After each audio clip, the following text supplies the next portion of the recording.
introduce Tim Wendelboe. Thank you. Like it's a surprise that I'm on stage again, huh? Thank you. All right, I had to make this very late yesterday, so if I don't remember stuff, that's because I stayed up way too late all week. How many of you were at the Nordic Barista Cup 2 years ago? So quite a few, and there's a lot that wasn't. So I need to go through some stuff that I did last time as well, just for people to understand what my farm is about. My farm is Finca El Suelo, and it's located in Colombia. You have to fly to Neiva from Bogota. That takes about an hour. And then you drive down to Pital and up in the mountains there. It takes about 3 hours from Neiva, and then you're at the farm. So the reason why I kind of chose to buy a farm in Colombia was it's a very, very interesting country. First of all, it's beautiful. Second of all the coffee farmers are growing more or less the same coffee. So I thought, you know, if I go down there, I can really measure what I'm doing against others, because there aren't that much variety in coffee. They also have a huge problem, or had a huge problem, with leaf rust. And I wanted to prove that there is a different way to farm so you don't have leaf rust. Now it's not such a big problem anymore because people are replanting their caturas with Castillo. But there's still a lot of Castillo around, also in my neighborhood. So I still have something to measure against. Let's go through the basics because I'm not farming conventionally. I'm trying to do a little bit of different technique. The name Finca El Suelo means the soil farm. So I'm actually not farming coffee, I'm farming soil. I just happen to have planted coffee trees into the soil. But the most important part of my farm is the soil. Soil has been defined by a guy called Hans Jenny. Needs to have mineral content. That's kind of like stones. Organic matter, that's, you know, broken down organic stuff. Organisms, and some kind of moisture and temperature. If any of those 4 ingredients are missing, it's not soil anymore. Then we call it dirt. So this is good, well-structured soil. This would be a typical example of dirt. And what's missing in this example are the organisms. Because there are no plants there, and the plants that are there have very shallow roots, they're weeds, the organisms have disappeared, probably because of a flood. Too much water makes the soil high in acidity, or you have waterlogging, so you have anaerobic conditions, and the good organisms just disappear. They die. They don't have the conditions to thrive. In most coffee farms that I've been to, the first thing they do when they buy a farm is to chop down all the trees and then put coffee plants there. So what you had was maybe a semi-forest with good soil. You chop down the trees, and immediately your soil is destroyed because you have heavy rains, you have a lot of sun, and the organisms in the soil are not protected anymore by shade, and they don't get organic material falling down. There's no roots in the soil, so they all die. And then you end up growing coffee in dirt. So the only way to grow coffee in dirt is by using the conventional system. Mineral fertilizers that are basically salts. They're not chemicals, they are salts. And what do we use salts for in our food industry? Well, we use it to preserve our food, to kill microorganisms. Salts kill microorganisms. Then you start having trouble with the pests and diseases, so you gotta use pesticides, fungicides. You start to get a lot of weeds, because those are the plants that really like to grow in poor soils. You have to use herbicides. And this system works really well in dirt. But there is no connection between the plants and the soil anymore, because the organisms are the ones that connect plants to soil. So the word terroir in conventional farming, in wine or in coffee, is an absolute non-word in regards of soil. When we talk about terroir in this system, we're just talking about temperature and climate and stuff like that. This is a huge problem. We all know what this is, eh? Leaf rust. Moises, you like this? This is actually a leaf from Elias's farm. Although it was looking like this, he had a couple of trees that had some leaf rust. This was his neighbor's farm, and that's the photo I showed you earlier on. So when you have this kind of a conventional system, this is normally the case because the plants aren't healthy. You're feeding them only 3 nutrients, NPK, not the 40 plus nutrients that the plants actually need.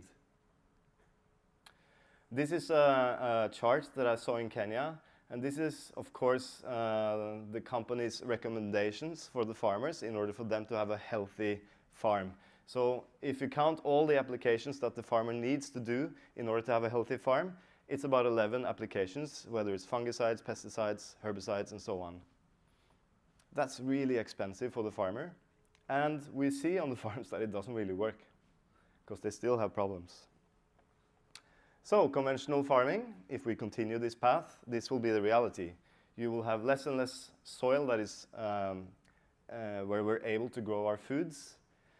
And we might just erase ourselves because we are growing in population, and our food production in the future, if we continue this, is not going to be sustainable. So when I wanted to start farming, I wanted to see if we could increase the quality by doing a different way of farming, not putting on salts and so on.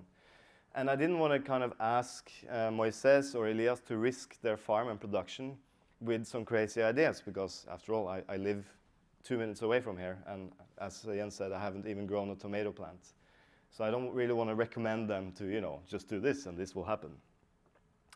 I started reading about organic farming and biodynamic farming, and nothing really made sense, because if I wanted to do biodynamic, it really meant that I had to live on the farm all year round, because there's a lot of preparations you have to make, and they didn't really explain why you had to make the preparations, except it might be good for erasing this problem or that problem and so on.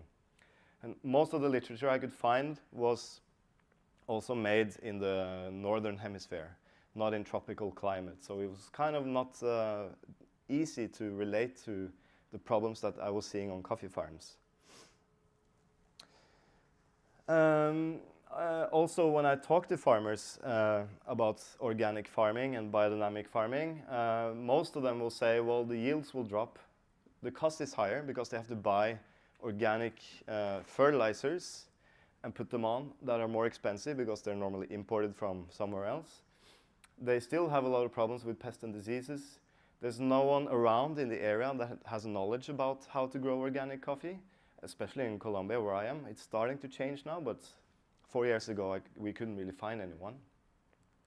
And most of the people who were doing organic in the area were doing kind of conventional organic. So they were, instead of putting salts and pesticides and fungicides that are kind of chemical, they were finding similar products that were organic. But they weren't really preventing the problems, if you know what I mean. It's kind of like you cut your finger, and instead of putting a plastic plaster, you put cotton because it's organic. Doesn't really prevent the cutting, you know, you got to prevent the cutting. Stop cutting your finger. And certification for me was not so important, so I didn't really care whether it's certified or not. I just want to produce in a sustainable way. So I met a guy at Maine, which was a coffee conference pretty much like this, but more for baristas in the US. And I had a 10-minute meeting with him, and he said, you need to read Dr. Elaine Ingham's work. And he said, you just go and watch some YouTube videos. And I did. And I went back to the hotel that evening, and I watched her content on YouTube and Vimeo, everything I could find all night. I couldn't sleep. It was mind-blowing. She was claiming that with biological farming, as she calls it, we can have higher yields, better quality, lower costs, less pest and disease, better water retention, so we don't have to irrigate. But of course, I have to prove that this works first in coffee. She has proven that it works in other crops, like tomatoes, salad, apples, vines or grape production. It's not the same as coffee, to be honest. Salad isn't coffee, so I need to really see if this can work in a coffee system. So let's go through how a plant actually works. Plants are very unique because they can utilize the energy from sun and produce sugars. It's the only organisms we know that can do this, as far as I know. So it'll take carbon dioxide and bind it and make sugars. And most of these sugars are actually leaked through the roots. So if you look at the plant, the roots are actually one of the most important part of the plant, but we never kind of think about it. All these sugars that the plant is producing are, up to 80% of them are leaked through something called exudates. It's kind of like when we're sweating, that's our exudates. A plant is kind of doing the same. And in these exudates, or the sweating that is leaking through the roots, it's giving out sugar, protein, and carbohydrates. And why is it doing it? Because it's hungry. It needs food. So why is it leaking these kind of things? Well, let's have a look. If you look at soil, not dirt, but soil, it's actually a food system. It's an ecosystem.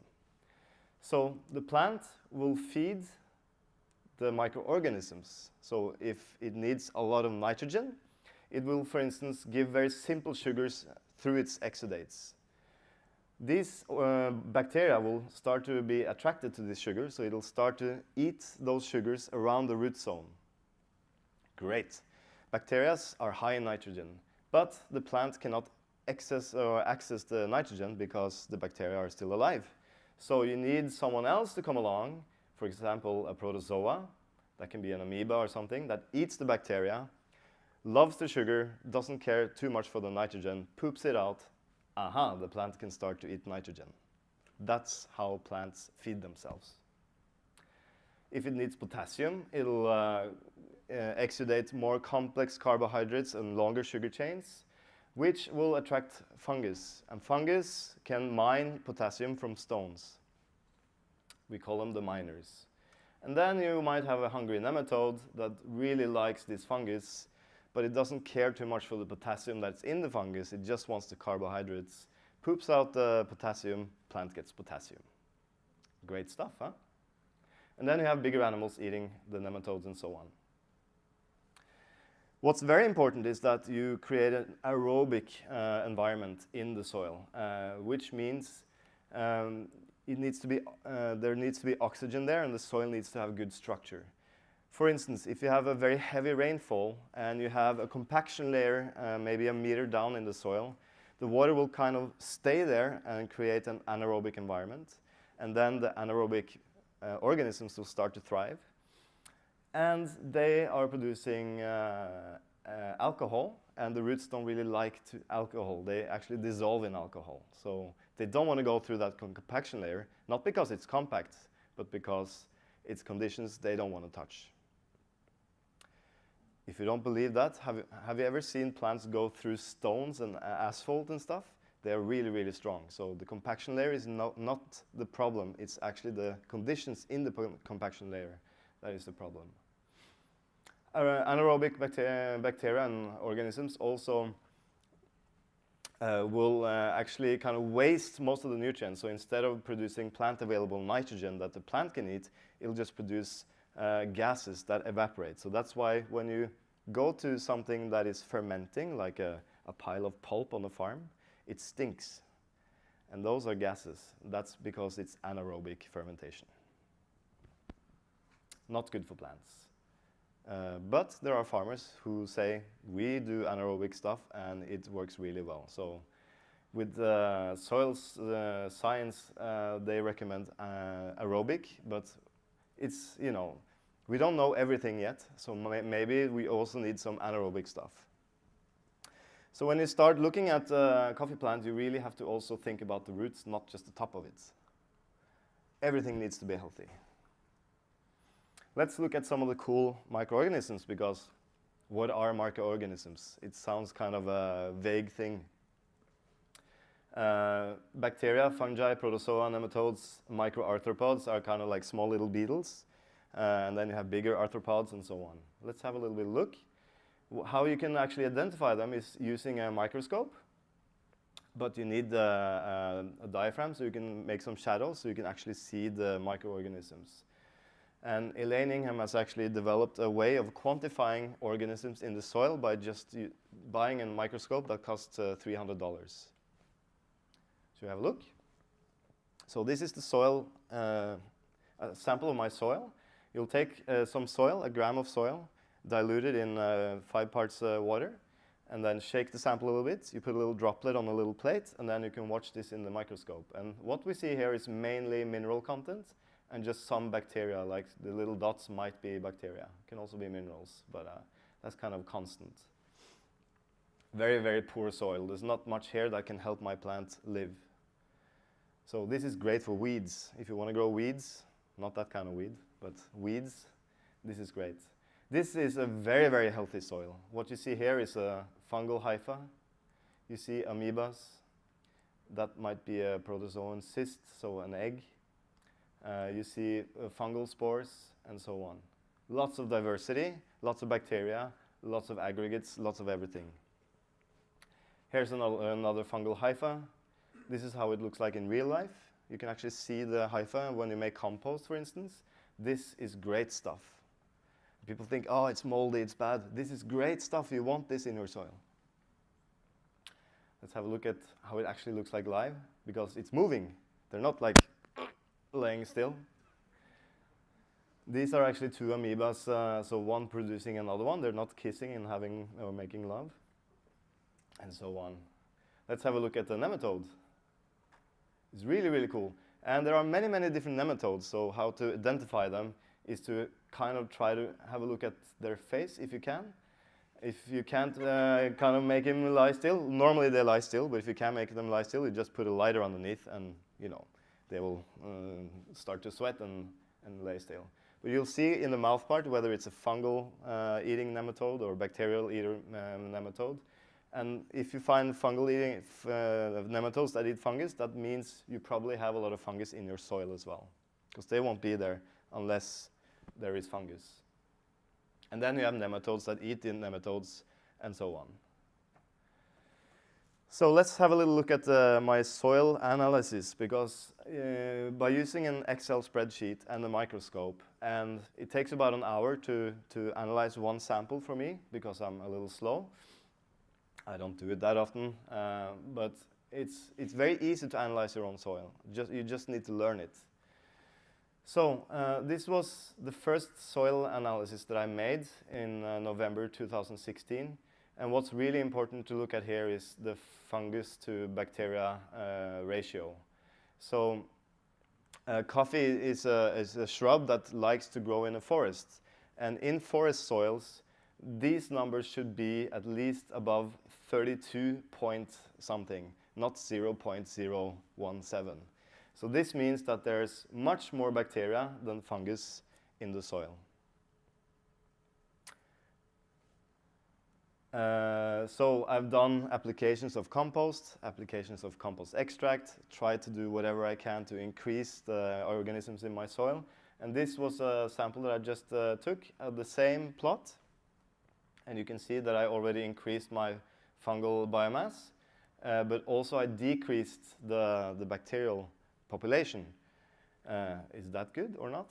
It's normal. It's not supposed to be, you know, just bacteria. So when you start getting other organisms in the system, the bacterial numbers will go down a little bit because you have stuff or other microorganisms eating them.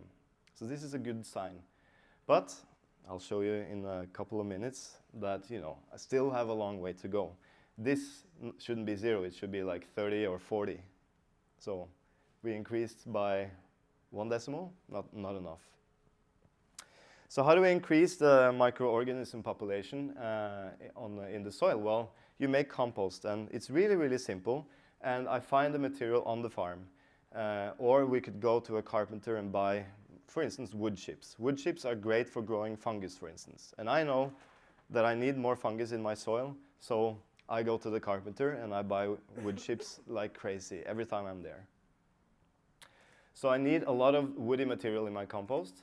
I need some green material, like freshly cut grass or stuff, because we need the bacteria to grow as well, because they attract protozoa like amoebas and nematodes and so on. And then you need some high nitrogen material to get the party started, but not too much. If the pile gets too hot, it will go anaerobic, because it just means you're growing so much organisms and they will suck up all the oxygen and there we are, anaerobic. So this is how I make piles. Normally I will go down now 4 times a year, and then I try to make 4 of these big piles. It takes about 2 weeks to make. It doesn't take 2 weeks to make 1 pile. I will make 3 piles in 1 day, but it takes 2 weeks of attention. So I will have to go down and watch the temperature, because if it starts to go above 70 degrees, I really need to turn it, which means that you just flip it over to another cage. Once you're in the 80s or above 80s, you might actually have an explosion. So you have to watch it. Also, when it's around 70, you can start to smell these kind of anaerobic smells. So the good thing about thermal compost is that it's basically free. I mean, the wood chips that I buy now is really, really cheap. I can get woody stuff on the farm, but I just need to plant more trees and shrubs and stuff so I can actually shred them and use them in the compost. It's easy to balance. So for instance, if you're making broccoli and cauliflower, you don't need a lot of fungus in your soil. So then you would mainly use grass cuttings and green stuff, not too much woody stuff, and high nitrogen. But if you want to grow coffee, which is a forest plant, you need a lot of woody stuff. So you kind of can make a different compost depending on what you want to grow. So it's not like one recipe for one plant. And also, you have to analyze the soil to see what you're actually missing in the soil to make it better. So how do I prevent leaf rust? Well, healthy plants are not so susceptible to leaf rust, but they still get them. So what you can do is to take some of the compost in a nylon mesh bag, and then you put it in water, and you kind of extract the organisms from that compost.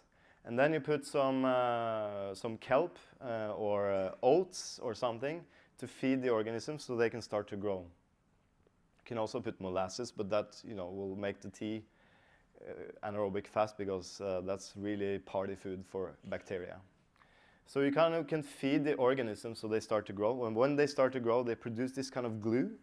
So when you have brewed this for around 24 hours, you can start to spray it on the leaves of the plant, which will cover the whole leaf with organisms so that there's no space for the pathogenic fungus, leaf rust, to start to thrive.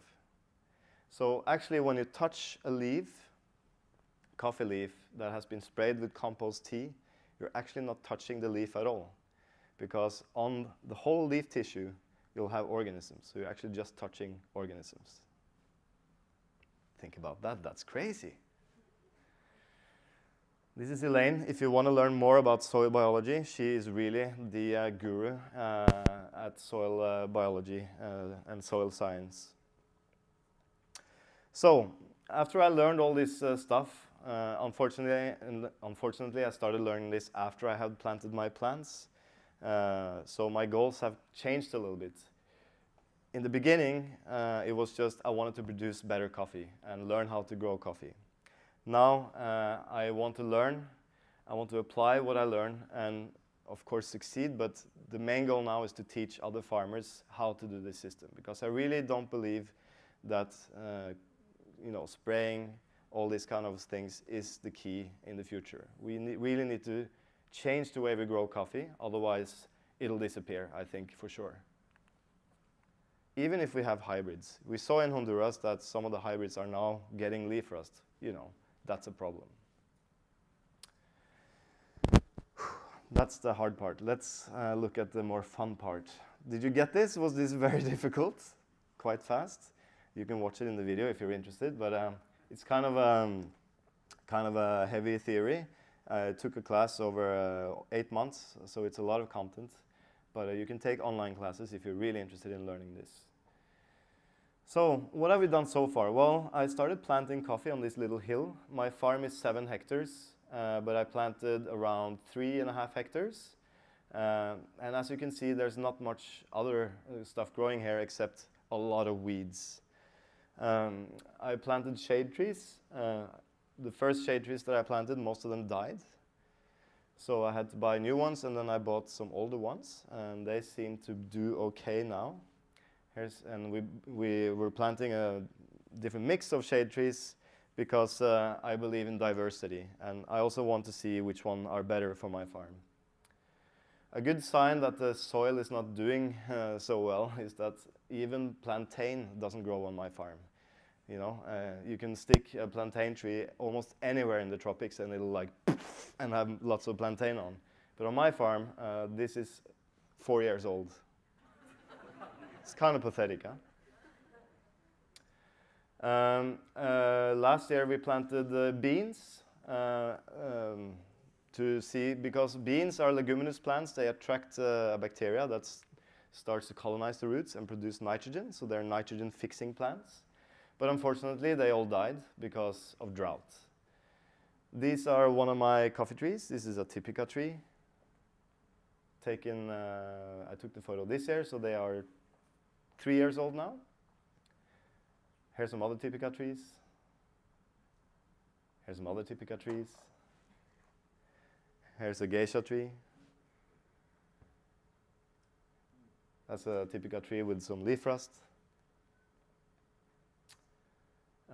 Let's see if we can move on there. That's how most of my geisha is looking. Here's another geisha. And this geisha was planted the same day as this geisha from a conventional farm. This is Elias. He's my neighbor. He's the guy I bought the land from. He's the guy I'm working with. He planted this, 200 meters from my farm. Look at it. Compared to this, it's a big deal. So I guess we'll see next year if the geisha actually tastes good. If it's not, I'll take it out and plant something else on my farm. But I do have one tree that looks great, and this is one of my geisha trees. But just one. Interestingly enough, there's a part of my farm that has a little bit of shade trees. So there's like in a little corner, there's a couple of shade trees. And I planted Katura on the bottom part of my farm. And under the shade, they actually seem to grow quite well. Once you start to move out of the shades, there are almost no trees. Interesting. I didn't have time to analyze the soil. I just found this group of trees because I rarely go down there. So I need to analyze the soil there next time. And Elias was kind enough to send me a photo this morning. This is flowering, people. So that means coffee cherries next year. Woohoo! I think this is one of my Typica trees, and I know exactly where it is. So the challenges are many, and one of them is that I'm not there all the time. And even my good friend Diego, who is the Colombian Barista champion, he's not able to go there and help me a lot. But we started this year, at the beginning of the year, to plant cover crops because the soil is drying out very fast and there's nothing there to feed the organisms. So even if you put a lot of compost on, they just disappear. So we need to have more plants in the soil. So we started to plant many, many different kinds of cover crops, clover, beans, alfalfa, and so on. And they started to sprout. And then we had almost no rain for 3 months, so they all died. So this is a phenomenon that we are very much affected by. And we had a strong drought last year, and we had quite a strong dry period also this year. I was just there in August, so now we're starting to plant a different type of plant, sunflower, because they have a very long taproot, so they can actually break through compaction layers. And I'm just planting a little bit. I bought 20 kilos of seeds. Little did I know that that was, enough to plant maybe the whole of Colombia with sunflower. But then we have sunflower seeds. So we just planted a little bit because it's kind of time consuming. You have to plant one and one seed just to see if it actually starts to grow. We planted a lot of Mani forajero, which is kind of a clover kind of plant, nitrogen fixing. But we already bought the plants that were ready sprouted and kind of adult to see if they survived. And then these guys came along and just had a party of their lives. So ants are a big challenge, and the leafcutter ants, huge challenge, because they're not actually, if you can feed them poison, but they won't eat the poison, because they actually take the leaves down to this hole to grow a type of fungus that they eat. So they're actually farming. So it's very, very, very difficult to get rid of. We can use a fungal spore and pour that into the nest, but the nest can be, several miles long down there. So you need to kill the queen. This is me and Diego working 4 weeks ago. So we're trying to put on mulch on the coffee trees. So since there had been a drought, there was a lot of straw around the farm that Elias had been cutting. So we kind of gathered that into buckets, and then we went down we started to kind of remove a little bit of the grass around the coffee trees. You can see this is one of my geishas. And then we put on straw to kind of mulch. So we put compost on and then mulch to kind of keep the moisture. Because when we have rain, it rains and then you have a lot of sun afterwards, so the rain just evaporates. So we need to keep some stuff around there to keep the moisture inside. So what have I learned? Timing. I knew I was going to go over time today. Timing is essential because I don't live in Colombia, so I can't do stuff every day on the farm. So for me, timing is key. I need to time what we're doing according to weather. But the weather is changing, so it's very, very difficult to time. For instance, putting on compost in May is pointless because we don't have any water in June and July. So nothing will happen. The compost will just dry out and the microorganisms will go to sleep. But putting on compost now is great because now we're going to get a lot of rain, so the organisms can kind of wash off the compost and go down into the soil. Patience. You don't plant coffee to get a cup of coffee tomorrow. I mean, this is going to take me 10, 20 years to realize, but I will get there for sure. Last thing I've learned, farming is really, really hard work. And I mean, physically, it's really tough. You get up before sunrise, you go to bed at 6 o'clock, and you try to watch Netflix or whatever, and you just, after 30 seconds, you fall asleep. There's no chance that you can stay up. You're so tired, your whole body aches and so on.